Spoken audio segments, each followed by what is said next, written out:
Nous allons nous intéresser aujourd'hui à Michel-Ange, nom de famille Buonarroti.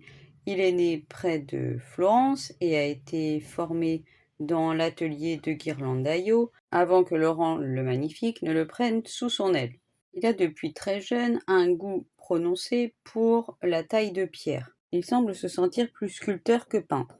Au moment de la mort de Laurent le Magnifique, puis de la chute des Médicis, il va partir à Rome, où il va déjà réaliser un magnifique chef-d'œuvre, la Pietà, mais c'est une autre histoire.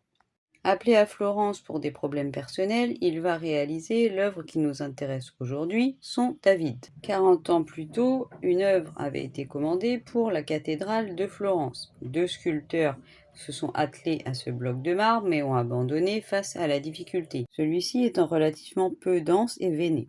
Le conseil en charge de la décoration de la cathédrale a choisi Michel-Ange pour achever cette tâche particulièrement ardue. Il va travailler en secret à cette œuvre et n'a que 30 ans au moment de sa révélation. Après ça, un groupe d'artistes, dont Léonard de Vinci par exemple, ont été mandatés pour trouver où placer cette sculpture, qui s'est avéré qu'elle était beaucoup trop grande, puisqu'elle fait 5,14 m, pour la mettre sur le toit de la cathédrale. Finalement, Michel-Ange aura le dernier mot et sa statue sera placée devant le Palazzo Vecchio à la place d'une sculpture de Donatello. En effet, son idée dans le David était de représenter la force du nouveau régime se mettant en place à Florence, la République.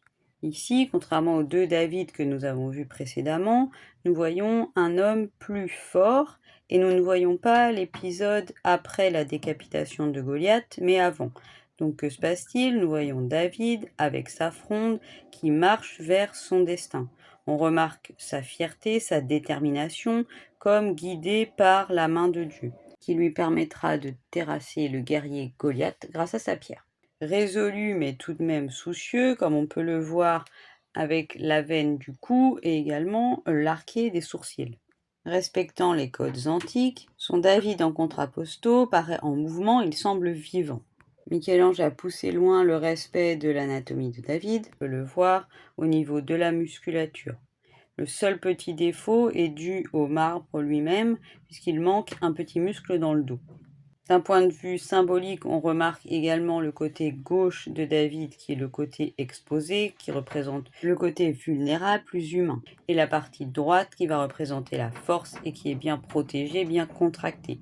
On remarque également sa main droite qui est grande, allusion à la Manus Fortis. Elle est aujourd'hui dans la Galleria dell'Accademia de Florence. Il y a encore tant à dire, mais on doit s'arrêter là. À demain!